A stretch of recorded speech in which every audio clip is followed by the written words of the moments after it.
चक्षुर्मिलितं येन तस्मै श्रीगुरुवे नमः।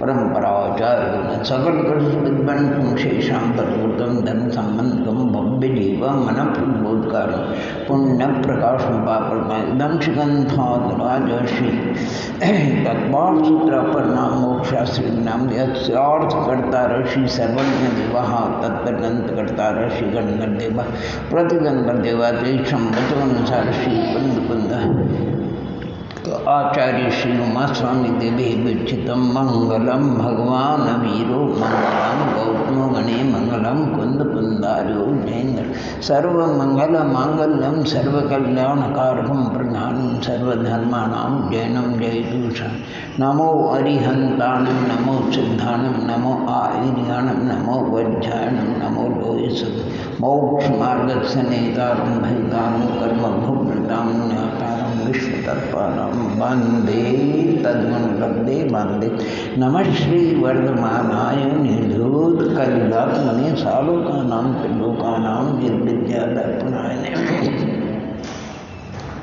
बड़ी पंच परमेश्वरी भगवंतों की प्रकारवर्ती नव देवताओं की जय श्री विश्वाद बुराम चतुर्वंश जिन्हें भगवंतों की जय दिन कम नवक्रोम महामुनिराज परम पूज्य 108 आचार्य रवि उमा स्वामी महाराज की जय, परम पूज्य 108 आचार्य विद्यासागर जी महाराज की जय, बादशाह जन्माणी माता की जय, अहिंसा परमो धर्म 10 लक्षण महापर्वराज की जय। पर्वराज के अनुसार आज दूसरा दिवस है मार्दव धर्म का तत्वार्थ सूत्र ग्रंथराज उमा स्वामी महाराज का अपर नाम जिसका मोक्ष शास्त्र है 20 अध्याय, जिसमें जीवादि 7 तत्वों में मुख्य रूप से जीव तत्व का जीव द्रव्य माने जीवास्तिकाय का जीव पदार्थ का वर्णन प्रारंभ करते हैं। ये उमा स्वामी महाराज का एक बहुत बड़ा प्रामाणिक क्या कहना चाहिए बैंक है, बैंक। और बैंक में जैसे रूम होते हैं ऐसे इस तत्वार्थ सूत्र ग्रंथराज उमा स्वामी महाराज का जो बैंक है इसमें 10 रूम है। कितने रूम हैं? और एक एक रूम में अलग अलग लाकर है जिसमें अलौकिक माने जिसमें माल भरा हुआ है। किसमें कितने लाकर है? सबसे अधिक लाकर है दूसरे अध्याय जिसका आज अपन चिंतन मनन करेंगे 53 लाकर है। एक 9वां अध्याय इसमें 47 लाकर है और 10वें अध्याय में 9 है। बाकी तीसरे और 7वें अध्याय में 39 एक कम 39 माने 40 से 39 और चौथे और 5वें अध्याय में 42 लाकर है। पहले में 33 है, छठे में 27 है और 8वें में 26। इस प्रकार कुल मिलाकर के 357 लाकर है। एक एक लाकर को खोलो अलौकिक माल और इस ग्रंथराज में यानी दोनों श्रुत स्कंद परंपरा, प्रथम श्रुत स्कंद परंपरा जो षटखंडा गौण जिसे धवल और महाधवल ग्रंथराज और उसके अनुसार, और दूसरी परंपरा गुंधरा माने धरसेन, पहली परंपरा धरसेन पुष्पदन भूत बलि से और दूसरी है गुंधर यति वृषभ आदि कुंद स्वामी से जिसमें ज्ञान की मुख्यता से वर्णन। ऐसी बीते श्रुत स्कंद परंपरा जिसमें कषाय प्राभत चूर्णी सूत्र और उसके अनुसार जय धवला टीका तत्वार्थ सूत्र ग्रंथराज ये प्रयाग है। प्रयाग अर्थात जैसे यमुनोत्री से यमुना निकलती, गंगोत्री से गंगा निकलती, दोनों अलग अलग बहती हुई इलाहाबाद में मिल जाती है प्रयाग। ऐसे दोनों शुद्ध स्कंदों का प्रयाग अगर कोई है तो तत्पार सूत्र ग्रंथराज है। अलौकिक है, अलौकिक। प्रत्येक दिन एक एक सूत्र का गहराई से चिंतन मनन करो, 357 दिन वैसे निकल जाए। तो तत्पार्थ शुद्ध ग्रंथराज में वही यानी समस्त जीव का एक ही है, सुखी होना, दुख से छुटकारा पाना, जन्म मरण के चक्कर से बचना, उसका एकमात्र उपाय है सम्यक दर्शनान चारित्राणि मोक्ष मार्ग। उसमें सम्यक दर्शन का अर्थ है तत्पार्थ ध्यानम सम्यक दर्शनम। तत्पार्थ का अर्थ है जीवा शब्दम समझा मोक्षास तत्वम। तो आज जीव तत्व के विषय में अपन चिंतन करते हैं दूसरे अध्याय के माध्यम से। 53 सूत्र, उसमें सबसे पहले सूत्रों का अपन उच्चारण करेंगे। औक्षाइबो भावो विश्वस्य जीवस्य स्वतत्व मौलिक पारणा गौच द्विनवासा दशैर्विंशति त्रिभेदा यथा क्रमं सम्यक् चारिते ज्ञान दर्शन नामना भूभू वीर्याणि च ज्ञानाज्ञान दर्शन लब्धयश्चतुस्त्रि पंचभेदा सम्यक् चारित संयमा संयमाश्च गति कषाय दिन मिथ्या दर्शन ज्ञाना संयता सिद्धलेशाश्च षड्भेदा जीव भव्या भव्यत्वानि च उपयोगो लक्षणं सर्वविदोश्च चतुर्भेदः संसारमुक्ताश्च समस्कानस्काः संसारस्थावराः पृथिव्यक्तेजो वायुवनस्पतस्थावराः द्वीन्द्रियालयस्त्रशः पंचेन्द्रियाणि विविधानि निवृत्त प्रणय द्रव्येन्द्रियं लब्धुपयोगो भावेन्द्रियं स्पर्शन रसन घ्राण चक्षुः श्रोत्राणि स्पर्शद गंध वर्ण शब्दास्तदर्थः शुद्ध मनेन्द्रियस्य मनस्पत्यन्तां नामेकं क्रमिका भ्रमर मनुष्यादीनाम् एकैकवृद्धानि संगिनः समस्का विग्रहगतौ कर्मयोगः अनुश्रेणी गति अभिज्ञाजीवत से विग्रहवती संसारिणः प्राप्तव्य। एक समय अभिग्रह एकम गौ त्रिमानार्कः सम्मूर्छन गर्भोपपादा जन्म सच्चित शीत समृता सीतरा विश्वास एक शख्स तद्यो नए जरायु जानित पोतानाम गर्भ देवनारकानाम मुखपाद शेषानाम सम्मूर्छनम औदारिक वैकृकार तेजस कर्मणानि शरीराणि परम परम सूक्ष्मं प्रदेशतो संकीर्णं प्राप्तैस्तात् अनंत गुणे पड़े अप्रतिघाते अनादि संबंधे च सर्वस्य तदानि भाज्यानि युगपदेकस्य तत्रव्य निरुभोगमन्त्रं गर्भ सम्मूर्छन माध्यम औपादिकं वैक्तिकं लब्धि प्रत्ययं च तैजस्मते शुभं विशुद्धं व्याघाति चारकं प्रमत्संय तत्सेव नारद सम्मूर्छनो नपुंसकानि न देवाः शेषास्त्रिवेद औपादिक चर्मोत्तम देया संख्य वर्षायुषो न प्रवृत्यायुषः इति तत्वार्थाधिक में मोक्षाश्री द्वितीयो अध्याय। सबसे पहले जीव के पंच असाधारण भावों का विवेचन करते हैं। ये पंच असाधारण भाव कौन से? औक्षमिक, क्षायिक भाव, भाव सबके साथ में लगाना, औक्षमिक भाव, क्षायिक भाव, मिश्र भाव और औदायिक और पारिणामिक भाव। ये किसके हैं? तो जीवत से माने जीव के हैं। स्वतत्व है, निज तत्व है, जीव के भाव यानी जीव के अंदर ही गुणों का परिणमन है, कहीं अलग से नहीं है। जीव के अस्तित्व से, जीव के असंख्यात प्रदेश से अलग इनका परिणमन नहीं होता है, जीव में ही इनका परिणमन होता है। कौन कौन से गुणों की पर्याय, इसका भी अपन चिंतन करेंगे। इन भावों का लक्षण है औक्षमिक, जो किसी कर्म के उपशम से हो, क्षय से होने वाला क्षायिक भाव, क्षयोपशम से होने वाला क्षापशमिक भाव, उदय से होने वाला उदयिक भाव और कर्म निरपेक्ष उसको पारिणामिक भाव कहते हैं। इसमें मिश्र शब्द का प्रयोग किया। व्याकरण शास्त्र के अनुसार क्षापसम क्षयोपसम बहुत बड़ा शब्द है, इसलिए माने अक्षर की मात्रा की लाघवता से उन्होंने मिश्र शब्द का प्रयोग किया और उसमें च शब्द का प्रयोग किया। मिश्र यानी मिला हुआ, किसका मिला हुआ है? कहते उपशम और क्षय को दोनों मिलाओगे तो क्षयोपसम बन जाता है। इस प्रकार यहाँ पर सबसे पहले औपशमिक भाव का पाठ किया इस सूत्र में, क्योंकि मोक्ष मार्ग का, मोक्ष का सबसे पहले द्वार का उद्घाटन करने वाला अगर कोई है तो औपशमिक भाव है। और औपशमिक भाव के समान ही क्षायिक भाव निर्मल है, इसलिए इसके बाद उसका पाठ किया गया। और दोनों का मिश्रण कहते इसलिए मिश्र भाव का, और इसके बाद औदैक और अंत में पारणामिक कर्म निरपेक्ष, अथवा इस रूप में भी आप हम विचार कर सकते हैं। संसार में जो चतुर्थ माने जितने सिद्ध को लेकर चतुर्गति के अनंत जीवे, सबसे कम अगर कोई जीव है तो कौन? औपशमिक भाव वाले। अर्थात कितने हैं? तो कहते हैं असंख्यात हैं। पल्ले के असंख्यात में भाग, अद्धा पल्ले के असंख्यात में भाग में जितने समय होते हैं उतने अलग अलग औपशमिक भाव वाले। इसका कभी अंतर भी पड़ता, कभी होते और कभी नहीं होते। क्षायिक भाव संसारापेक्षा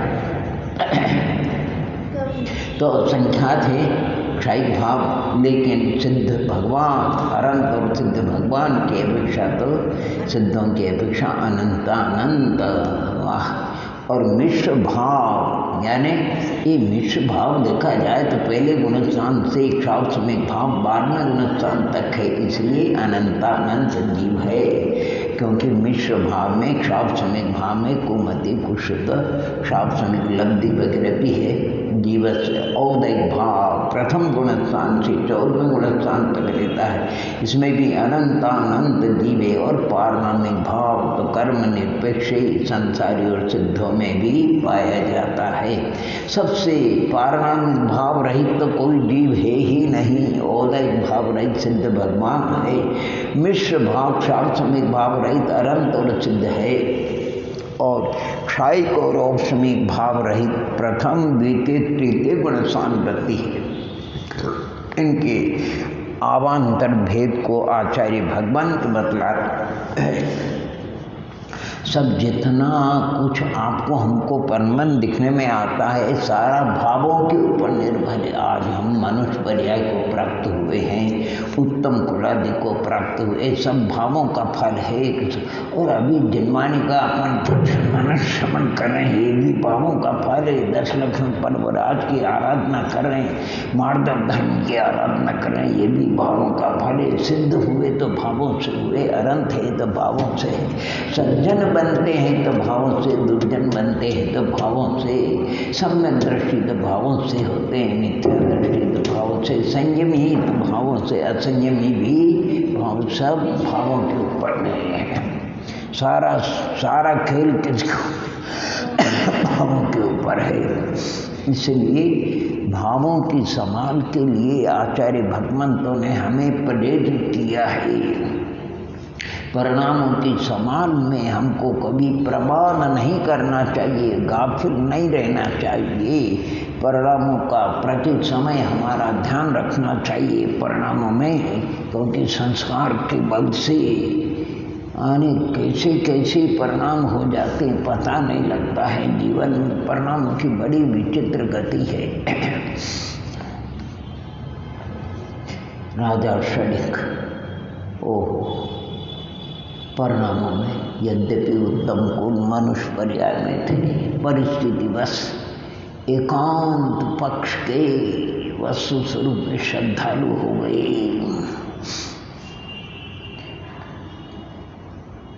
प्रतिशोध की भावना से मुनि के निर्ग्रंथ मुनि, ये चेलना के गुरु है। चेलना ने मेरे गुरु का अभिनय किया, मान किया, मैं उसका प्रतिशोध प्रतिकार करूँगा। कितने निकृष्ट संश्लिष्ट भाव, कैसे कैसे परिणाम होते हैं। और 3 दिन के बाद चेलना को कहते तेने मेरे गुरु का अभिनय किया तो मैंने भी तेरे गुरु। चेलना त्रस्त दुखी हो जाती, मेरे कारण से गुरुदेव के ऊपर उत्सर्ग हुआ, अगर मैं बीच में नहीं होती तो ये सब कार्य नहीं होता। बहुत तरस अन्न जल का त्याग कर देते हैं। नहीं, मुझे गुरु के दर्शन कराइए। कहाँ, किस स्थान पर आपने उसका प्रतिकार किया है? कुछ नहीं, वो तो चले गए होंगे। नहीं, अगर सच्चे दिगंबर गुरु है, सच्चे आराधक है, सच्चे मोक्ष मार्गी है, सच्चे उपासक है, रत्न चख्यारा है, तो टस मस नहीं होते। मैं जब तक अन्न जल को ग्रहण नहीं करूँगी, आप मुझे उनका दर्शन दीजिए, नहीं तो मैं अन्न जल का त्याग करके प्राणों को विसर्जन कर दूँगी। लाचार ले जाते हैं उसी स्थल पर, जाकर के देखते हैं वैसे ही आए मूर्ति। केरला विवेकिनी थी, उसने मृतक शरीर पे हजारों चींटियों और शरीर का बहुत सावधानी पूर्वक उसने मीठी आदि का प्रयोग करके चींटियों का और सर्प को दूर करके उपसर्ग दूर किया। प्रतिज्ञा भी थी, उपसर्ग दूर हो जाएगा तो पुनः प्रवृत्ति करेंगे। तब वो ध्यान समाप्त करते हैं, सामने राजा रानी प्रणाम करते हैं, नमोस्तु निवेदित करते हैं, दोनों को समान आशीर्वाद प्राप्त होता है। जरा भी न उपसर्ग करता, उपसर्ग निवारण करता में कोई भेद नहीं। राजा बड़ा प्रभावित होता है। सचमुच में गुरु वो होते हैं, महान होते हैं। गुरु क्षमावान होते हैं, गुरु विनयवान, आर्दव धर्म दत्त धर्म से विभूषित होते हैं, रत्नत्रय के आराधक होते हैं, उत्सर्ग विजयी होते हैं, परिषद विजयी होते हैं। राजा को बड़ी ग्लानि हुई, उसने कहा बहुत बड़ा अपराध मेरे से हो गया है। ऐसे सोट माने गुरु के अविनय हो गया है, उसका प्रायश्चित मैं अपने को इनके चरणों में समर्पित कर दूँ, माने मस्तक को उतार करके इनके शीश चरणों में अर्पित कर दूँ। तो मन परिज्ञानी थे वो मुनिराज, क्या नाम था उनका? यशोधर मुनिराज, 4 ज्ञान के धारी, मन परिज्ञान के धारी। मन परिज्ञान के द्वारा राजा के मन की बात विकल्प उनको समझ में आ गया कि राजन, ये प्रायश्चित की विधि नहीं है, ये प्रायश्चित से तो अपराध की वृद्धि होती है, प्रायश्चित भी करना है तो मैं तुम्हें बताऊंगा। हो जाती है इंसान से, आपसे हमसे भूल होती है। गुरु ने समझाया, समझ गए, आराधना में लग गए और उनका पुण्य योग था। वीतराग मार्ग के श्रद्धालु हो जाते हैं और विपुलाचल पर अंतिम तीर्थंकर देवादिदेव का समोषण लगता है।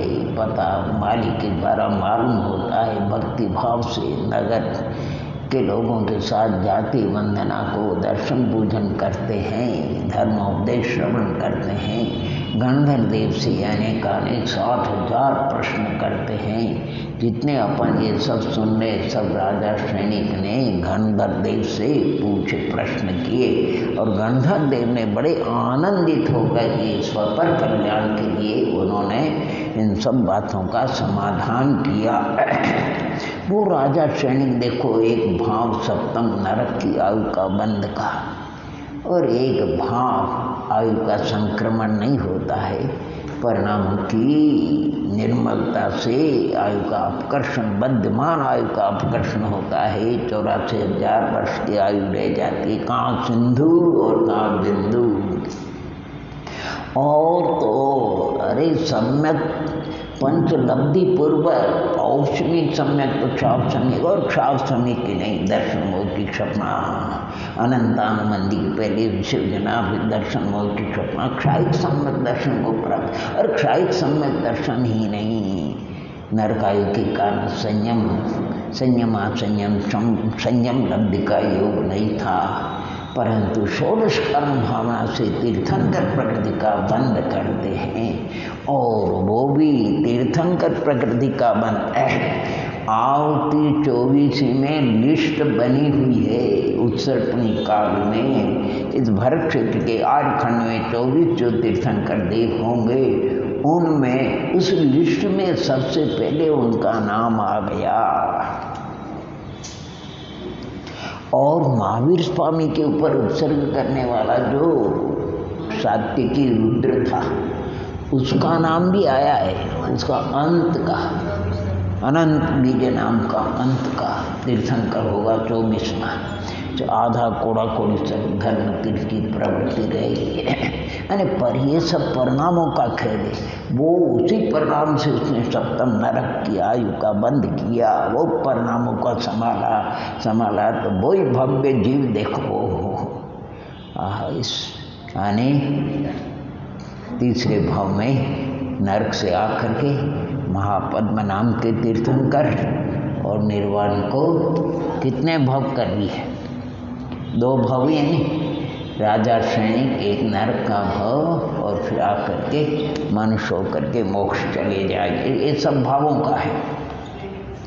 अरे जिधर देखो उधर भाव ही भाव। जो कोई भव्यात्मा, कोई उपवास कर रहे हैं, कोई उन्नोदर करे, वृत्ति परिसंख्या रस परित्या, सब भावों के ऊपर निर्भर है। कोई प्रतिक्रमण, प्रत्याख्यान, समता, सवर, वंदना, कैसे ये भावों के ऊपर है। कोई देव पूजा, गुरुपासी, स्वाध्याय, संयम, तपदान, ये भाव आर्दान, औषधान, अवैधान, ज्ञान दान, सब भावों के ऊपर निर्भर है।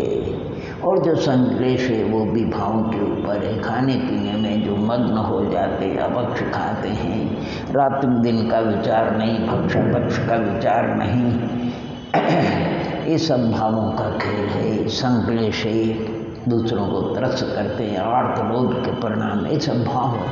आर्त ध्यान, रोध ध्यान, ये सब भावों में जाते हैं। तो उन भावों के अवान्तर भेद बताते हैं। औपशमिक भाव के कितने भेद आदि आदि।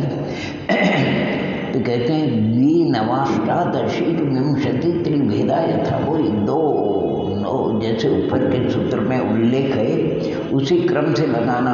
औपशमिक के 2, क्षाय के 9, अवान्तर भेद को क्षावसमी के मिश्र के 18 और औदय के 21 और पारणामी के 3, ऐसे कुल मिलाकर के 53 भाव हो जाते हैं। कितने हो जाते हैं?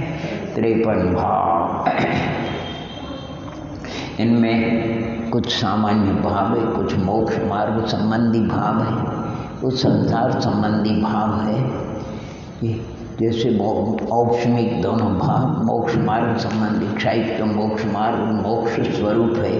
क्षावसमी में कुछ भाव मोक्ष मार्ग संबंधी है, कुज्ञान वगैरह है, कुमति कुछ तो वो संसार संबंधी है।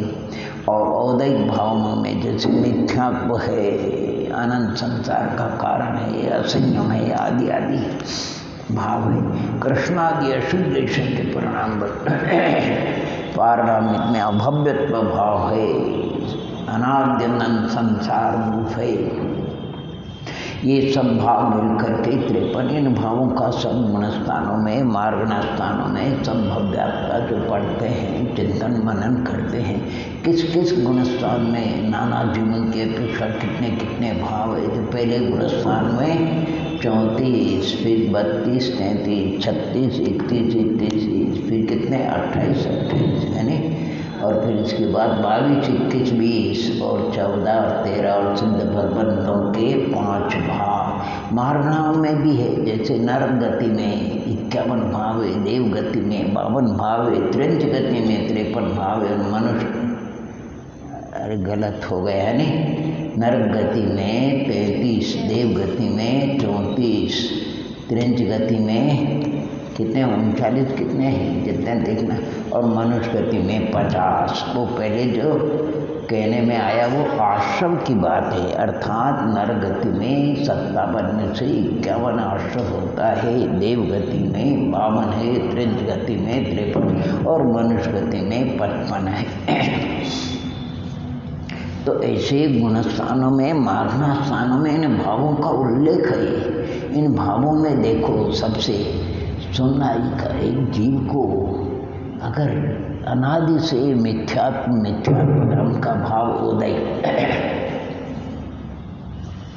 ये आत्मा माँ है, ये सब इसके बेटे हैं, कोई अच्छे और कोई गड़बड़ है। आत्मा माँ है, माँ, और उस माँ के ये बेटे हैं, 53 बेटे हैं। कितने बेटे हैं? उसमें ये माँ भी बड़ी विचित्र है। मिथ्यात्व बेटे को तो वो लगा, उससे ज़्यादा उसका लगाव है। अभी तक उसने मिथ्यात्व बेटे से संबंध को नहीं छोड़ा।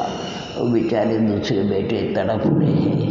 एक औषमिक बेटा है, क्षायिक वगैरह, औषमिक भाव, औषमिक संगत्व। वो कहते हैं माँ इस भैया को तो तुम कब से गोद में ले करके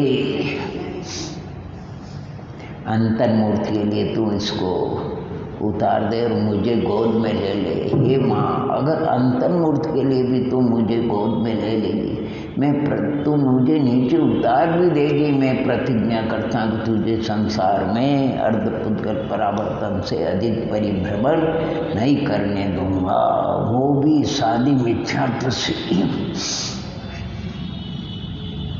क्या गजब है, ये पुरुषार्थ करे। आज हम इस, यद्यपि हम भरत क्षेत्र के आर्यखंड में है, पंचम काल है और थोड़ा बारम वातावरण देखो, चारों तरफ ये परशु पर्व रात के दिने मंदिर जहाँ हरे भरे रहते थे, आज मंदिर शून्य है। खैर घर घर में लोग आराधना कर रहे हैं। ये कुछ ऐसी विचित्र बीमारी है, पास में सब एकत्रित नहीं, सिर्फ एक एकत्रित नहीं होना। कब किसको एक छुआछूत की बीमारी बोलते हैं। छुआछूत के मारे एक दूसरे को लग जाती है, इसका संक्रमण हो जाता है, इसका उसमें उसका उसमें संक्रमण हो जाता है। तो संक्रमण से बचने के लिए अपने यहाँ कर्म के 10 अवस्था में एक संक्रमण अवस्था बताए। आयु में संक्रमण नहीं होता है, इस बीमारी में संक्रमण होता है। और किसी एक को हुआ किसी देश में, और उससे दूसरे को, तीसरे को, और करते करते आज तो 2 करोड़ से अधिक लोगों को ये संक्रमण 2 करोड़ लोगों में फैल गया है। 200 राष्ट्र, उसमें भारत राष्ट्र है, भारत राष्ट्र है जिसमें 130 करोड़, 1 अरब 30 करोड़ जिसमें मानव है, उसमें भी कहते लाखों की संख्या में ये संक्रमण हो गया। अरे ये इंदौर नगर कुछ नहीं था, बढ़ते बढ़ते बढ़ते बढ़ते अब कई हजार लोग संक्रमित हो गए। 3000 से अधिक लोग तो अस्पतालों में स्वास्थ्य लाभ के लिए कब कैसे फैल जाते। अभी जो भी जैसा है भगवान के ज्ञान का विषय, हमारे ज्ञान का विषय नहीं, लेकिन किसी के मुख से हमने सुना। हमारे एक उच्च कोटि के विद्वान आगरा के, हमारी नाम राशि व्यवहार में रतनलाल जी, पंडित रतनलाल जी साहब बेनेरा, उनमें लक्ष्मी और सरस्वती दोनों का योग था।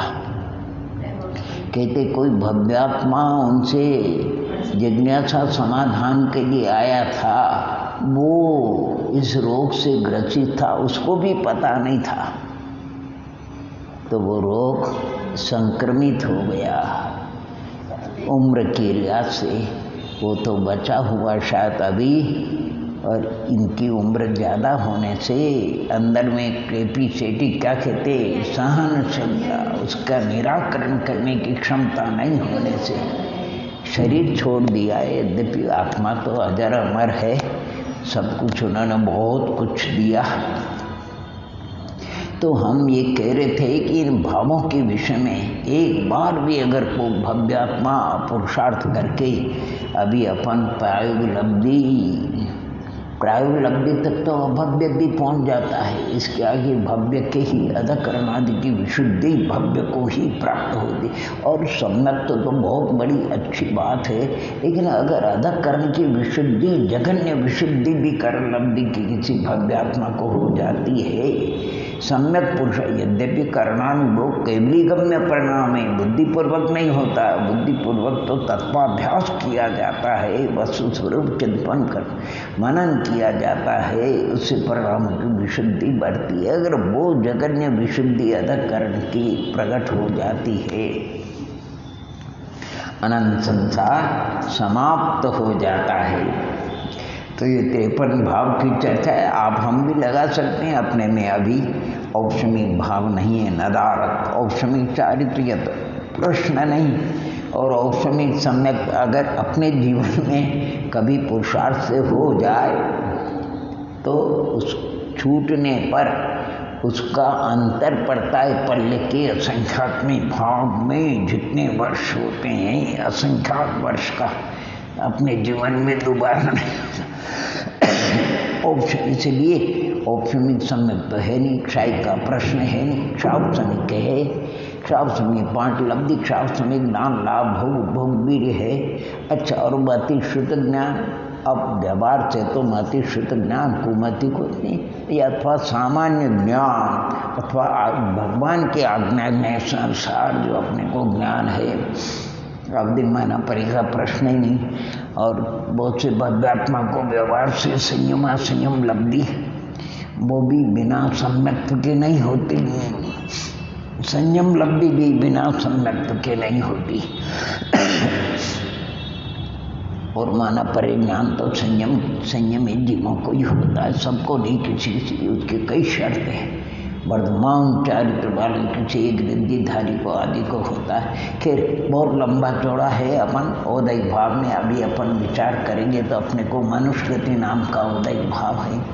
क्रोधादि चारों कषाय का कभी क्रोध भाव रूप, कभी मान माया लोभ भाव रूप प्रमन होता है। अभी अनंत अनुबंध का भेद नहीं करेंगे अपन। अतत्व श्रद्धा रूप मोटे रूप से दिखाई नहीं देता, अभी सूक्ष्म भगवान केवली गम्य है।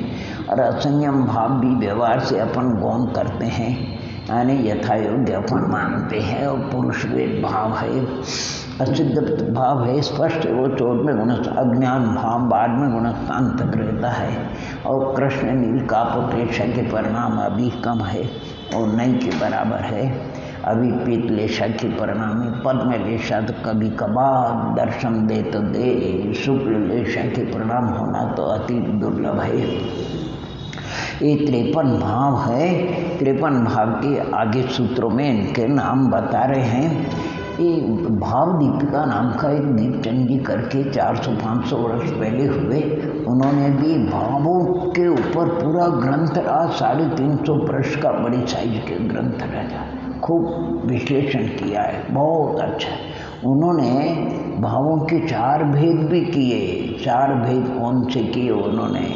अर्थात स्वाभाविक भाव, शुद्ध भाव, शुभ भाव और अशुभ भाव। बड़ी विलक्षणता उनकी, यानी 4 भेद। भाव के कितने भेद? 4। शुद्ध भाव, शुभ भाव, अशुभ भाव और स्वाभाविक भाव। फिर बताया कि स्वाभाविक भाव कौन? जो कर्म निरपेक्ष है, वो पारमार्थिक भाव स्वाभाविक है। शुद्ध भाव तो जो नौक्षायिक भाव है, वही शुद्ध भाव है। अब बचे 41 भाव। कितने बचे? अब उसमें शुभ अशुभ का भेद करते हुए थे, शुभ भाव कितने और अशुभ भाव कितने हैं उसमें बताते हैं। शुभ भाव 22, औदैक के 5 लिए उन्होंने, अर्थात मनुष्य गति, देव गति 3, लेशा, पीत, पद्म और शुक्ल 5। और क्षापसमिक के कितने लिए उन्होंने? औपशमिक के दोनों भाव शुभ लिए, क्षापसमिक के 15। तो कितने हो गए भैया? यानी औपशमिक के 2 और क्षापसमिक के 3 कुज्ञान को अपन छोड़ दे 18 में कितने? 15, 2, 17। औदैक के 5, कुल मिला करके 22 भाव शुभ माने, शुभ बताए उन्होंने, विवक्षा उनकी। और 19 औदैक के 16 बचे और क्षापसमिक के 3 कुज्ञान। औदैक के 2 गति मनुष्य देव गति को छोड़ करके नरंज गति अशुभ लिया है। क्रोधादि चारों कषाय को अशुभ, तीनों वेदों को भी अशुभ लिया है। मिथ्या दर्शन भी अशुभ, असंयम भी अशुभ है, अज्ञान और असिद्धत्व भी अशुभ। असिद्धत्व नाम का अशुभ भाव को कहते हैं। अशुभ भाव कहाँ तक है? अरे 14वें गुणस्थान तक है। अज्ञान भाव वो 12वें गुणस्थान तक है। और शुभ कहते अशुभ भाव बंध के कारण, हाँ बंध के कारण, तो शुभ भाव बंध के कारण भी और मोक्ष के। औपशमिक दोनों भाव संबंध निर्जरा के कारण है, जबकि पीठ पर में शुक्ल लेशा उसको शुभ में लिया है, वो बंध के कारण है। तो हर प्रकार से आचार्यों ने इन भावों के विषय में पंडित पर्वत बंशीधर जी मेहरोने वाले, जहाँ एक प्राचार्य रहे अपने जमरी बाग में संस्कृत महाविद्यालय में 32 वर्ष तक, कहते एक माने स्वस्तिक यानी प्लस बनाओ और प्लस में क्या करो, एक लाइन खड़ी एक लाइन आड़ी होती, सबसे ऊपर लिखो क्षाई भा, मध्य में लिखो क्षार समीक सेंटर में, और नीचे लिखो औपशमिक। औपशमिक क्षार समीक और क्षाई ये मोक्ष का मार्ग है। और ये लाइन ऐसी डली है तो बीच में क्षार समीक भाव तो ही है, औदैक और पारनाम ये संसार का मार्ग है। अच्छे ढंग से वर्णन करते थे, उसमें ओम में भी भावों को घटित करते थे। इस प्रकार भावों के विषय में औपशमिक 2 भाव कौन से, तो कहते हैं सम्यक चारित्र, क्षाई 9 भाव कौन से, ज्ञान, क्षाई ज्ञान, दर्शन, दान, लाभ, भोग और वीर्य च से क्षाई सम्यक और क्षाई चारित्र ये 9 हो गए। क्षार समीक 18 कौन से, ज्ञान 4 है, मति शुद्ध अज्ञान 3 को मति को शुद्ध को अवधि, दर्शन 3 चक्षु अचक्षु अवधि दर्शन, लब्धि 5 क्षार समीक दान लाभ भोग और वीर्य, और क्षार समीक सम्यत्व संयम संयम और संयम अर्थात क्षार समीक चारित्री 18 भाव। क्षार समीक औदय की 21 भाव, गति 4, शायद सामान्य से क्रोधादि 4, लिंग भाव देखो लिंग ये सब भावों का वर्णन है, जीव के परिणाम। लोगों को गति अरे नाम कर्म की जो प्रकृतियाँ हैं उसमें गति नाम कर्म वो तो पौद्गलिक परमाणु का पिंड है, उस पर रस गंध वर्ण बाण है, उसकी अलग अलग स्थिति गति है। जैसे नरक गति की 20 को उसका बंद होता 20 कोड़ा कोड़ी सागर की स्थिति पड़ती, तिरंज गति की 20 कोड़ा कोड़ी सागर, मनुष्य गति की 15 कोड़ा कोड़ी सागर की स्थिति पड़ती, देव गति की 10 कोड़ा कोड़ी, वो नाम कर्म की प्रकृति है। ये तो जीव के औदैक भाव है। मनुष्य गति नाम का औदैक भाव, अगर मनुष्य भी अगर रहे औदैक भाव में तो कहते हैं 47 भाव कितने 3 पल्य, यानी इतने लगातार ये मनुष्य बड़े में इससे अधिक नहीं रह सकता। और नरगति नाम का जो औदैक भाव है उसमें 33 सागर से अधिक नहीं। औदैक जो औदैक नाम का देवगति नाम का औदैक भाव उसमें 33 सागर से अधिक नहीं रह सकते हैं। तिरंज गति नाम का जो औदैक भाव है उसमें अनंत काल रहते हैं। तो ये भाव अर्थात गति ये औदैक जीव के परिणाम है। हो देख लेना किन किन भावों का इसमें बहुत अच्छा भावों के क्या कहते हैं संयोगी भंग, प्रत्येक भंग, स्वसंयोगी भंग, प्रत्येक भंग, ऐसे कई बहुत कर्मकांड में भावाधिकार है, हजारों लाखों की संख्या में उसमें भावों का वर्णन किया। क्या सुंदर बहुत ही। और पारनामिक भाव जो है लेशा भाव में अज्ञान असिद्धत्व और लेशा 6 हो गई। और पारनामिक जीवत्व भव्यत्व और अभव्यत्व शब्द से कुछ और भी पारनामिक है, जैसे साधन को पारनामिक भाव का, अरे वो तो पर्यार्थिक पर्याय, उसकी तो उम्र ही एक समय अधिक से अधिक 6 आंवली काल है। सम्यक तो गुण का परिणमन है। ये अस्तित्व वाली ये भी पारनामिक है। इस सामान्य चा के पेट में गर्भित है। ये भावों में 14 गुणस्थान समाहित है। भावों में सभी, ये दूसरा अध्याय नहीं है। इस दूसरे अध्याय में उमा स्वामी महाराज ने इतना सुंदर वर्णन किया कि कालांतर में जो नेमिचंद सिद्धांत चक्रवर्ती हुए उन्होंने जीव कांड ग्रंथ को इसके आधार से बनाया, अथवा षटखंडागम के आधार से उन्होंने बनाया। इस दूसरे अध्याय में पूरे 20 रूपणाओं का सुंदर वर्णन है। 20 रूपणाओं का गुणस्थान, जीव समास, पर्याप्ति, प्राण, संज्ञा, गति, इंद्रिय, मार्गना और उपयोग, इस प्रकार इसमें वर्णन है। अब ये भाव तो 53 हो गए, लेकिन हमें तो जीव की पहचान चाहिए। इतने भावों से हम कब कौन कौन से भाव के, अगर ये 53 भाव में 52 भाव के द्वारा हमारी जीव की पहचान नहीं होती, उसमें अव्याप्ति दोष आता है। इसलिए जीव की पहचान हमको करना है जिसमें अव्याप्ति, अतिव्याप्ति, असंभव दोष न आए। तो उपयोगो लक्षणम, जीव का लक्षण क्या है? उपयोग। कोई भी जीव हो, चेतना के व्यापार का नाम उपयोग है। शास्त्रिक भी और शायद भी है। ऐसा कोई जीव निगोद से लेकर के सिद्ध तक जो उपयोग से रहित हो, लब्धि रूप और व्यापार रूप दो प्रकार से उसका व्यवहार होता है। उपयोग और लक्षण, जीव का लक्षण ये निर्दोष लक्षण है। अचेतन में, धर्मादि द्रव्य में, किसी भी द्रव्य में उपयोग नहीं पाया जाता, चेतना नहीं पाई जाती है। वो उपयोग दो प्रकार का, कौन सा? ज्ञानोपयोग और दर्शनोपयोग। ज्ञानोपयोग 8 प्रकार का है, पर्याय की अपेक्षा दर्शनोपयोग 4 प्रकार का है। अब जीव के रामायण, जीव का ये पद्म पुराण है, जीव का रामायण है। उस जीव के 2 भेद है, यानी 2 अवस्थाओं में जीव मिलेगा, संसारी और मुक्त। देखो क्या लिखा है इसमें, संसारी शब्द पहले क्यों दिया? सब बहुवचन है, संसारी भी अनंत है और मुक्त भी अनंत। जब भी इसकी मोक्ष अवस्था होती है तो संसार पूर्वक ही होती है। संसार पर्याय का अभाव होकर के मुक्त पर्याय की, निर्वाण पर्याय की प्रकट होती है।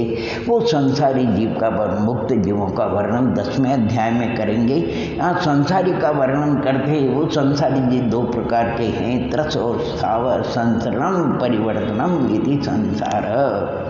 अच्छा, उसमें भी त्रस और स्थावर कहते हैं, रिया त्रस पूज्य है, इसलिए उनका वर्णन पहले होना चाहिए। त्रसों को सभी उपयोग होता है, स्थावर का बाद में। लेकिन आचार्य न्याय देते हैं, किसी लोहार की या 2 उपकरण, एक कड़ा बनाने के लिए कोई व्यक्ति आया, एक सुआ बनाने की। कड़ा बनाने वाला पहले आया, सुआ बनाने वाला बाद में आया। तो वो शिल्पकार क्या करेगा? पहले सुआ बनाएगा कि कड़ा?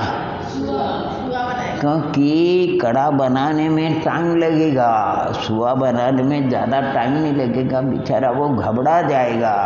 इसलिए सूची का कटा न्याय न, अर्थात पहले इसलिए स्थावर का वर्णन अल्प करना है।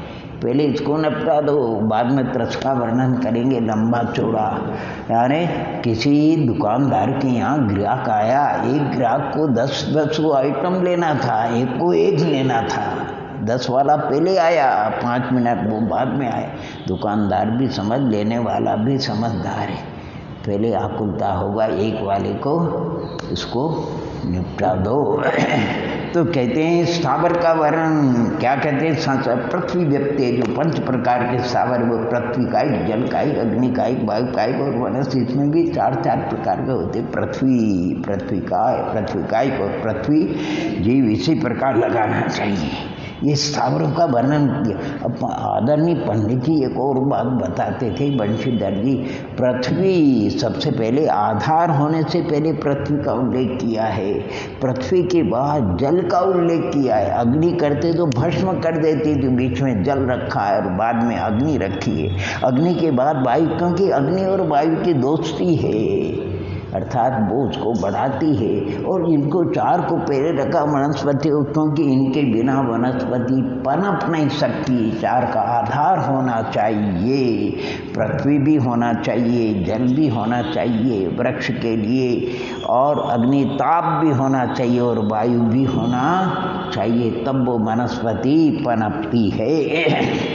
इस प्रकार यहाँ पर जो है आज वर्णन करते हैं। इस स्थावरों का वर्णन हो गया। और इसी प्रकार आगे द्विंद्रियादस्त्रसा, द्विंद्रिय को आदि लेकर के तरस होते हैं, 2 इंद्रिय, 3 इंद्रिय, 4 इंद्रिय, पंचेंद्रिय, षडेंद्रिय, सप्तेंद्रिय। नहीं, रुकावट हो जाओ। पंचेंद्रियाएँ, इंद्रियाँ 5 ही होती है, इसलिए तरस 2 इंद्रिय, 3 इंद्रिय, 4 इंद्रिय, पंचेंद्रिय। तत्र से इंद्रियाँ 2 प्रकार की होती है, पंचेंद्रियाणी इंद्रियाँ 5 होती है, और वो 2 प्रकार की द्रव्य और भावेंद्रिय। द्रव्येंद्रिय निवृत्ति उपकरणे द्रव्येंद्रियम लब्धि उपयोग। हमें देखो ये चक्षु में सबसे सरल लगता नहीं, ये जो पलक दिखाई दे रही है ये क्या है? बाह्य उपकरण है। भीतर में कृष्ण और सफेद जो मंडल है वो अभ्यंतर उपकरण है, जो मसूर की दाल के समान चमकती है, जिसमें अपना फोटो दिखता है, वो बाह्य निवृत्ति है। और वहाँ आत्म प्रदेश की रचना वो अभ्यंतर निवृत्ति है। और सर्वात्म प्रदेशों में चक्षुन्द्रिया वर्ण वीर्यांतरम का क्षयोत्सम है।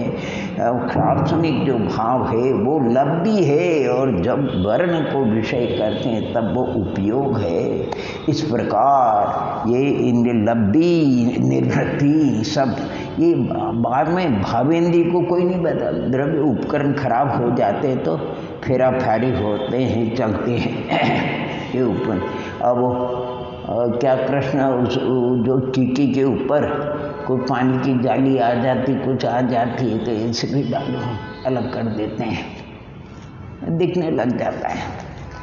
कोई निवृत्ति को बदल नहीं सकते हैं, कुछ नहीं, खाली उपकरण में फेरा फारी होती है। जैसे संतों के होता नहीं, पीछे बदल लेते हैं, उपकरण है पीछे।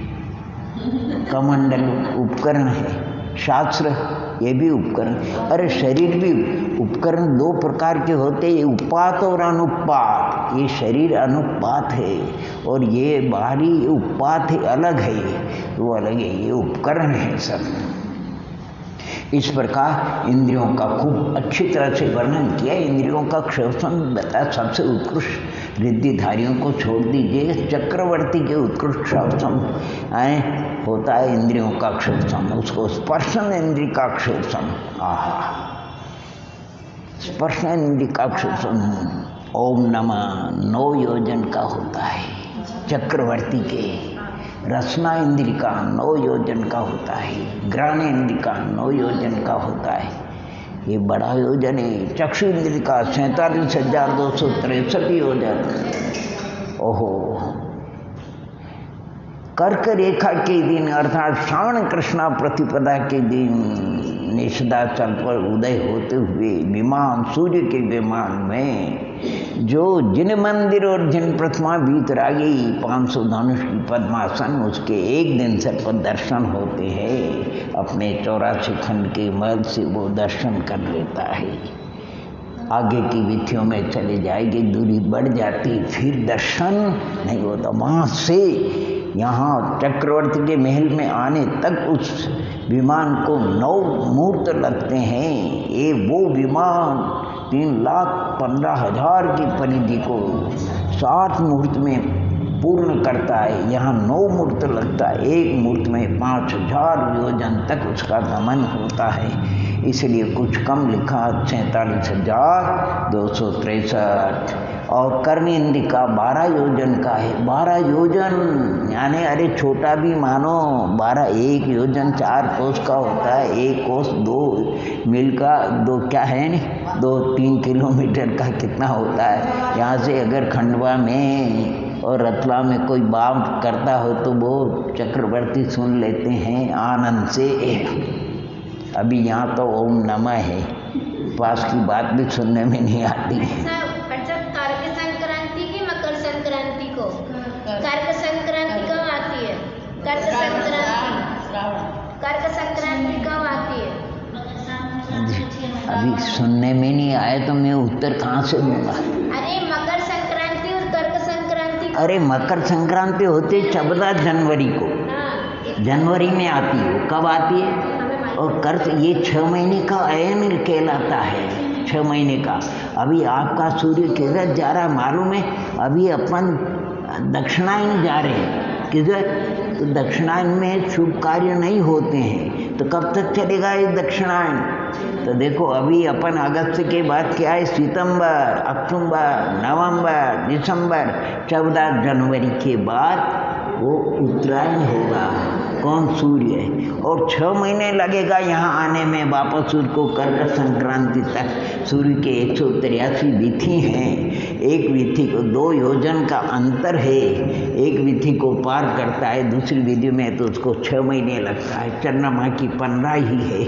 और बहुत सुंदर त्रिलोक सार वगैरह त्रिलोक प्रज्ञप्ति में इतना सुंदर वर्णन किया। आज का भूगोल मत लगाना उसके तरीके, उस भूगोल को अलग रखना, इसको अलग रखना।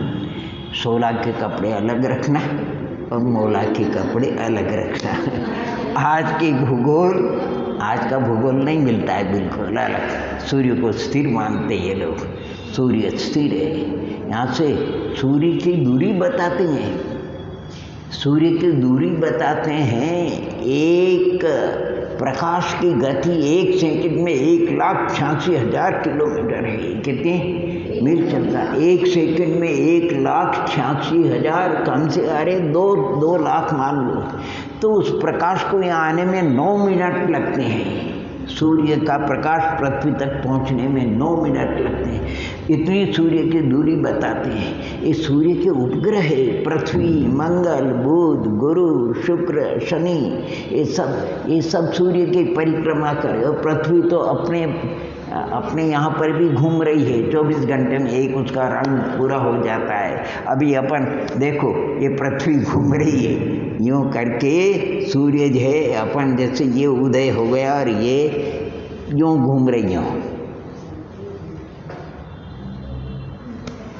अब इधर मान लो सूर्य है, ठीक है ना। अब ये पृथ्वी का इधर पूर्वार्ध कहते हैं। वर्तमान जो भूगोल फुटबॉल के समान बताइए तो पूर्वार्ध और उत्तरार्ध 2 भाग किए। पूर्वार्ध ये सूर्य के सामने है, तो जो उत्तरार्ध होता है यानी जो पश्चिमी होता है वो उधर अंधेरा रहता है, तो अमेरिका वगैरह में अंधेरा, और अपने यहाँ सूर्य, और अपन अंधेरे में चले जाएंगे, वो प्रकाश में आ जाएगी। अभी भी ये बता रहे हैं। बहुत से लोग कहते हैं तुम पागल हो। अरे पागल नहीं, अब तो दुनिया में इधर उधर आने जाने, ये स्वीडन, डेनमार्क, इंग्लैंड के पास में ऊपर है, वहाँ ऐसे स्थान है कि 9 महीने तक सूर्य नहीं दिखता है और 3 महीने तक लगातार सूर्य दिखता है। ये दक्षिणी अंटार्कटिका है, 6 महीने तक लगातार सूर्य दिखाई देता है। अरे अपने यहाँ से और न्यूयॉर्क में 10.5 घंटे का अंतर है। अपने यहाँ उजाला 10.5 घंटे पहले हो जाता है, न्यूयॉर्क में 10.5 घंटे बाद में। ये लोग जाते अमेरिका में, हम क्या करें, व्रती पुरुष है हम, दिन को हम तो कुंद के स्वामी अगर हो, कुंद भरत क्षेत्र के त्यागी थे, महाविदेह क्षेत्र में चले गए। उनकी प्रतिज्ञा थी जब वहाँ प्रत्यक्ष रात होती कैसे चर्या करेंगे, और भरत क्षेत्र के त्यागी थे, इसलिए वो रात को भोजन आने 7 दिन रहे, उन्होंने 8 चर्या नहीं करी। अपन साधारण लोग हैं, उजाले में कर लो भैया भोजन, अंधेरे में ओम नमः छुट्टी कर दो। अरे ये आसाम, ये शिखर जी जाते हैं, 1.25 घंटे का अंतर है। इतना आसाम में 1-1.25 घंटे पहले हो जाता है। इधर जापान वगैरह है, यहाँ एक फिलीपींस से वो है, न्यूजीलैंड है, सबसे पहले सूर्य वहाँ दिखाई देता है। ये इंग्लैंड है, इंग्लैंड कहते थे, हम तो बचपन में समझते नहीं, पढ़ते थे। अरे अपने यहाँ जिसका राज है इंग्लैंड का, यानी अंग्रेजों का राज है, उनके राज में कभी सूर्य अस्त नहीं होता है। उसका अर्थ ये, यहाँ सूर्योदय हो, वहाँ रात होता है, वहाँ अगर होता है तो उनका इतना, उसने कई जगह देशों पर कब्जा कर लिया था, तो उसके राज्य में सूर्य अस्त नहीं होता था। एक स्वेज नहर है इधर भूमध्य सागर में जाने के लिए, भूगोल वगैरह 6ठी 7वीं 8वीं का भूगोल और इतिहास जो पढ़ाया था उसने ये सब बातें हटकर की। फिर अपन तो आगे चलते हैं। इसमें आचार्य भगवंत की वो इंद्रिय 5 है, सबको मालूम है, स्पर्शन रसन और उसका विषय स्पर्शन का स्पर्श रस गंध वर्ण शब्द। अच्छा, मन का विषय तो शुद्ध है, शुद्ध ज्ञान जो है वो अधिक चिंतन मनन करता है। यद्यपि शुद्ध ज्ञान एक इंद्रिय आदि वगैरह को भी है, और पुरुष तो पर्याय पर्याय समास वगैरह सब देख लेना है। अब इंद्रियों के स्वामी बताते हैं क्या, वनस्पति है, अंत में ऐसे पंच स्थावरों के सिर पे एक स्पर्शन इंद्रिय होती है, और क्रमी के कितने स्पर्शन रसन पिपीलिका चींटी के 3 भ्रमर के 4 1 बढ़ा 2 मनुष्य आदि के मनुष्य देव नारियों की 5 इंद्रिय होती, और संज्ञात समनस्का संज्ञे जीवों के मन भी होता है। ये रामायण इस पर्याय की पूरी हो जाती है। अब अगली पर्याय में चलो भैया, इस पर्याय में तो आयु के जब तक निषेध है उदीर्णा भी हो सकती है, पता नहीं कितनी बार पल पल पर उदीर्णा के प्रसंग बने हुए आपको हमको मालूम ही नहीं पड़ता है, लेकिन पुण्योदय से बीच में ब्रेक लग जाता है तो बच जाते हैं। बाकी उदीर्णा का तो पल पल, अभी करंट के हाथ लगा दो, अभी आयु की उदीर्णा, बैठ जाओ। कोई पता है, एक गोली खा लो, कौन सी, ओम नमः की, अभी आयु की उदीर्णा हो जाती है, पता है क्या? अरे अच्छे समझदार लोग बुद्धि में आयु माने अपघात कर लेते हैं। सबसे बड़ा पाप है आत्मघात का।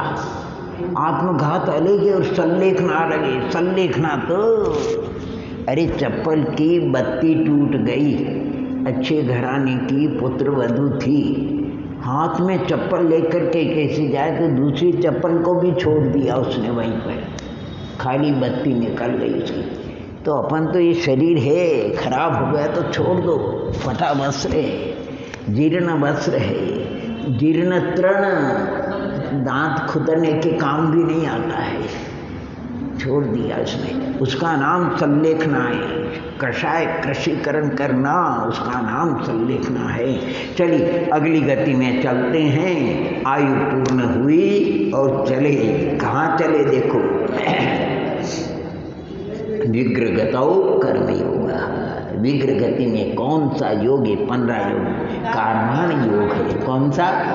तेजस कार्मान शरीर साथ में देते हैं, कार्मान योग है। कार्मान और कोई योग नहीं होता है, ऋजु गति वाले के नहीं होता है। ये जो मोड़ा है उसके 1 2 3 समय तक, और वो गति अनुश्रेणी अर्थात चारों दिशाओं में ऊपर अधो होती है, विदिशाओं में गति नहीं होती है,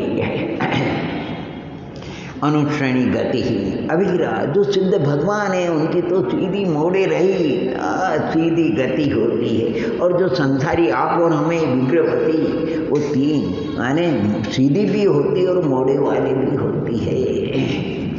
सीधी भी होती और देख लो भैया कहीं चला तो नहीं गया। ओम नमः ओम नमः, ये सब उपकरण है।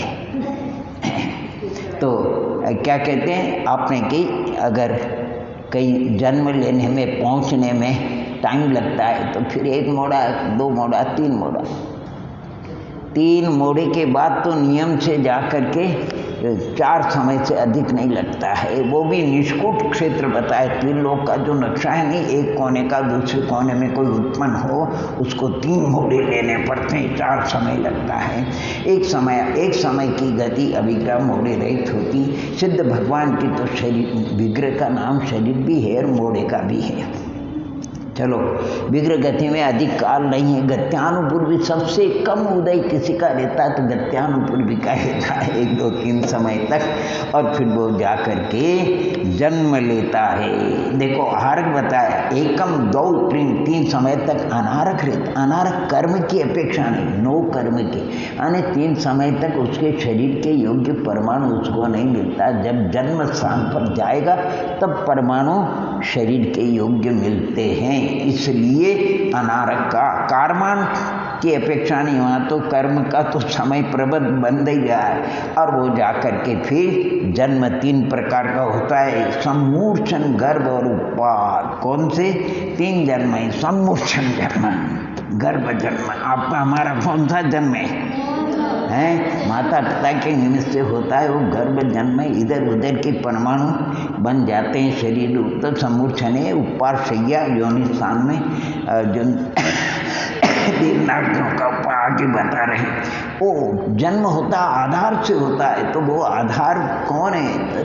9 प्रकार की योनि है, सच्चित शीत समृत, उल्टी करो अच्चित उष्ण विव्रत और मिला दो सच्चिता सच्चित शीत उष्ण समृत विव्रत। ये गुण योनि है, इनकी 84 लाख भेद होते हैं। अच्छा, योनियों के आधार से तो किसका कौन जरायु अंडज और पोत जीवों का गर्भ जन्म होता है। आपका हमारा अंड ये पक्षी वगैरह जो है और ये क्या बोलते हैं शेर भालू वगैरह, इनका पोत जन्म, इनके बच्चे जरी नहीं रहते, जन्म दिए तो दौड़ने लगते हैं। अच्छा, देवनाशियों का उपार जन्म होता है। बाकी जीव जो अनंत अनंत उनका सम्मूर्छन जन्म होता है। सम्मूर्छन जन्म वालों का शरीर भी इतना जल्दी बन जाता है पता ही नहीं लगता है, क्योंकि माता पिता की आवश्यकता है। अब ये गर्भ जन्म कहते हैं 9 महीना, ये 9 महीना भैया ये मनुष्य पर्याय की अपेक्षा वर्णन है। अभी ये दूसरे लोग खोज करके बता रहे, हाथी का गर्भ हथनी को 18 महीने के बाद वो जन्म देती है। कितने? हाँ, 9 महीने का नियम नहीं हुआ। और ये स्वान और ये डुकरिया, ये शुकर ये 3 महीने में जन्म दे देते हैं। कितने? 9 महीने में नहीं, 3 महीने में कई कई बच्चे देते हैं। अलग अलग ये बताए। खैर, उपाद जन्म होने के बाद शरीर का परमाणु शरीर उत्पन्न करते हैं उस आत्मा के निमित्त से कर्मोदय से। तो वो शरीर कितने प्रकार के होते हैं? 5। औदारिक वैकृतिक आरक तेजस, और ये उत्तरोत्तर सूक्ष्म है। यद्यपि परमाणु ज़्यादा है लेकिन परमाणु इनका सूक्ष्म है। प्रदेश तो असंख्य प्राक तेजस शरीर के पहले असंख्यात गुणे समय प्रबद्ध वाले और फिर अंत में जा करके तेजस और कारमान तो अनंत प्रदेश वाले अनंत गुणे हैं। कहते हैं एक प्रदेश समय प्रबद्ध होता है, अनंत परमाणु का होता है। सिद्ध राशि के अनंत में भाग, अभव राशि से अनंत गुना आदि, और अनंत गुणे पर 2 शरीर अनंत गुण वाले हैं। और जो दोनों शरीर है वो तेजस और कारमान अप्रतिघाते, यानी 3 लोक में उनका कहीं पर रुकावट नहीं होता। यद्यपि औदारिक शरीर ये मनुष्यों का नर लोक से बाहर नहीं जाता, ऊपर चूलिका पर नीचे 1000 मानुष उतर के पहले अप्रतिघाती अनादि संबंधी लिखने। देखो ये तेजस कर्मान का परंपरा से गंगा नदी बह रही है, वो का वो नहीं, वो जल तो गया दूसरा, लेकिन वो बहाव इस प्रकार का पूर्व के कर्म जाते हैं, नवीन बंद वो उदय में आते हैं। अनादि संबंध किसके? सर्वस्व सब संसारी जीवों के, सिद्धों के नहीं, संसारियों का प्रकरण है। और एक जीव को अधिक से अधिक कम से कम 2 शरीर होते हैं, तेजस और कारमान मोड़े वाली गति में, और अधिक से अधिक 4 होते हैं। जैसे रिद्धिधारी मुनिराज होते हैं, औदारिक शरीर, आरक शरीर, तेजस और कारमान, 3 शरीर देवनार के मिलेंगे। इस प्रकार एक जीव को कम से कम 2, अधिक से अधिक 4। अंत का शरीर कारमान शरीर भोग से रहते, इंद्रियों नहीं है उसका भोग। ये औदारिक शरीर जब इंद्रिय आदि की रचना होती है तब भोग होता है, यानी तब विषयों का ग्रहण होता है। विषयों का ग्रहण बिना इंद्रियों की रचना के नहीं होता। और तेजस कारमान, तेजस तो वो तो उदासीन है, क्या कहते हैं, इलेक्ट्रिक बॉडी है, उसके निमित्त से कोई योग नहीं होता, आत्मा प्रदेश परिस्पंदन नहीं होता है, वो तो केवल प्रकाश देने वाला है। तेजस शरीर भी 2 प्रकार के बता रहे हैं। एक लब्धि नियतक तेजस होता है, रिद्धिधारी मुनियों के, वो अलग होता है। यहाँ पर बता रहे हैं निरुभोगमंतम गर्भ समूर्छनत माध्यम आदि का औदारिक शरीर किसके होता है? तो गर्भ और समूर्छन जन्म वालों के औदारिक शरीर, औपाधिकम बेकरी उपाद जन्म वालों के बेकरिक शरीर होता है, विक्रिया कर सकते। और लब्धि निमित्तक भी बेकरिक शरीर होता है। देखो देवों के तो होता है, चक्रवर्ती भी विक्रिया करते जाता है। ये अग्निकाय वायुकाय की भी विक्रिया होती, भोग भूमि की भी विक्रिया होती, नारकी की भी विक्रिया होती। बता लब्धि प्रथम तेज तेज लब्धि निमित्त तक वो दाएं बाएं कंधे से निकलता है। शुभ और अशुभ, अशुभ का तो उल्लेख आता है लेकिन शुभ का कहीं उल्लेख नहीं मिलता है दंडक वन में, जैसे दीपायन का वगैरह जो भी हो। अच्छा, आरक शरीर के लिए कहते हैं जो शुभ है, विशुद्ध है, व्याघात से जहाँ तक उसकी गति वहाँ उसका कोई व्याघात रुकावट नहीं होता है, और प्रमद संयत मणि के ही होता है। अगर अप्रमद दशा तो नहीं, प्रमद दशा में ही वो उसका निर्माण होता है। देखो 6 पर्याप्त, प्रत्येक पर्याप्ति के पूर्ण होने में अंतर्मुक्त काल लगता है। 6 पर्याप्ति पूर्ण होने पर वो आरक शरीर फिर जाता है, वहाँ नहीं तो वहाँ नहीं, एंटीना की तरह फिर आकर के शरीर में प्रवेश कर जाता है। तब तक छठा गुणस्थान अंतर्मुक्त में सब काम हो जाता है। अप्रमद दशा में उसका नहीं होता, बंद होता है इस प्रकृति का। 7वें 8वें गुणस्थान में उदय होता है, छठे में तीर्थंकर प्रकृति का बंद 4 से 8वें के छठे भाग होता है। उदय आता है 13वें 14वें। दोनों नाम कर्म की प्रकृति है, दोनों में लड़ाई हो गई, मैं बड़ी तू छोटी, मैं बड़ी तू छोटी। तो हार कहता तू बड़ी क्यों है? अरे मैं अप्रमद दशा में बंधती हूँ, असंयम के साथ में नहीं बनती हूँ, प्रभात के साथ में नहीं बनती हूँ, अत्यंत मंद कषाय के साथ बनती हूँ 7वें 8वें में। और तू तो असंयमी के नाट्यों की भी बनती, देवों को भी बनती, मनुष्य के 5वें में आदि बढ़िया। लेकिन तीर्थंकर प्रकृति कहती कि जब मैं उदय आऊँगा तो मेरे पास ही तेरे को आना पड़ेगा, इसलिए मैं बड़ी और तू तो कथनचित लगा लेना चाहिए। ओम नमः। आगे चलते हैं। इस प्रकार सम औपाधिक तेजस्मपी आरक शरीर भी हो गया। और नारक द्रव्य भेद की चर्चा करते हैं। नारक समुच्छनो नपुंसकानी, नारक की और समुच्छन जी द्रव्य और भाव से नियम से नपुंसक। अरे द्रव्य से तो होते लेकिन भाव से भी नपुंसक होते, न देवा, देवों में कोई नपुंसक। अर्थात द्रव्य भाव से स्त्री पुरुष भोग भूमियों में भी ऐसे ही है। बाकी शेषास्त्री वेदा, आप हम कर्म भूमि के मनुष्य से द्रव्य वेद कुछ होता है, भाव वेद कुछ, तीनों वेद वाले होते हैं, पुरुष स्त्री नपुंसक।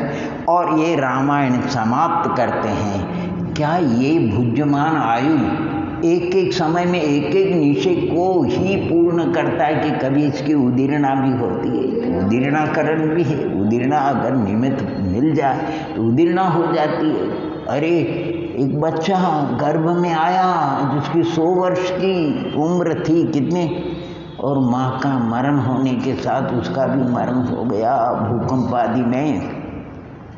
उसकी तो अंतर्मूर्ति या 2 दिन 4 दिन की जो भी हो, बाकी सब पूरी की पूरी उदीर्णा हो जाती।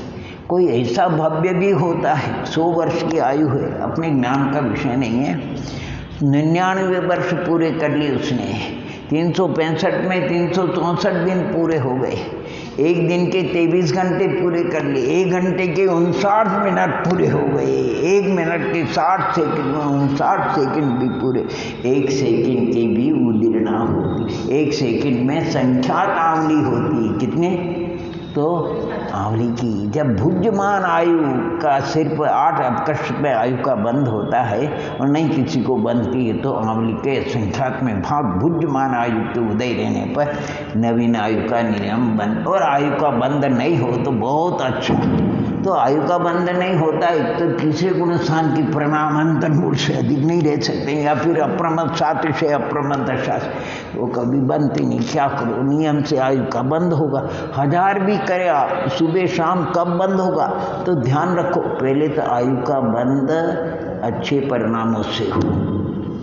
अगर मान लो खुदा न खास्ता क्या बोलते 100 दिन में संक्लेश का होना और आयु का बंद जाना, तो भी सावधानी रखो। अगर तुरंत आयु बंद गई है, घबराओ नहीं। अगर परिणाम को संभालोगे तो उत्तम भोग भूमिया 3 पर लेके आयु फिर देव हो गए, नहीं तो लब्ध पर्याप्त समूर्छन मनुष्य। अगर नरकायु भी बन गई तो 33 का, अभी तो कोई 33 की नहीं है, अभी 30 से आगे नहीं जाए। नहीं तो 10,000 की आयु से काम चल जाएगा। मनुष्य में भी इसी प्रकार और देव में भी, यानी आयु बंध का ध्यान रखना। और बंध जाए तो भी, अभी राजा शनि की बात करी, बन गई तो भी सावधानी से कितना उन्होंने काम कर लिया। तो औपाधिक जन्मोत्तम देहा संख्य वर्षायुषा पार्वती आयुषा, माने उपाध जन्म वालों की, यानी उनके जो क्या कहते सोपक्रम और निरूपक्रम। सोपक्रम निषेध 2 प्रकार के होते हैं। तो देव नारसियों के एक एक निषेध फिरता है, कभी उदीर्णा नहीं होती। असंख्यात वर्ष की आयु वाली भोग भूमिया की भी उदीर्ण, असंख्यात से मतलब यहाँ ये जो 1 कोटि पूर्व से अधिक है नहीं, एक समय अधिक, वो भी असंख्यात में नहीं है। कई कोटि पूर्व संख्यात में आते हैं, लेकिन 1 कोटि पूर्व से अधिक आयु वाले उनकी उदीर्णा नहीं होती है। और किसकी नहीं होती? चरमोत्तम देह, चरमदेही नहीं, चरमदेही पांडव थे, उनकी आयु की उदीर्णा हुई। अरे शलाका पुरुष नारायण वगैरह चरमदेही माने उत्तम देही थे, परंतु चरमदेही नहीं थी। तो चरमोत्तम, तीर्थंकर का चरम शरीर भी होता है और उत्तम शरीर भी होता है, दोनों एक साथ में। जगरूप साहिब जी हुए, उन्होंने सर्वार्थ सिद्धि नाम की टीका लिखी, उसमें उन्होंने दोनों का चरम भी होना चाहिए साथ में, चरमोत्तम एक ही है, चरम अलग नहीं रखा, उत्तम अलग नहीं, चरमोत्तम। जैसे अजीब काया धर्मा धर्मा, अजीब अलग नहीं, काय अलग नहीं, अजीब कायवान।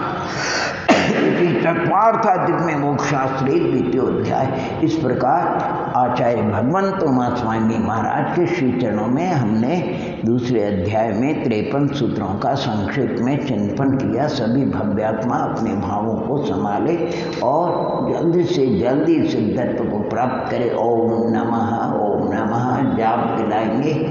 ओम ह्रीं उत्तम क्षमा धर्मांग उत्तम मार्दव धर्मांगाय नमः।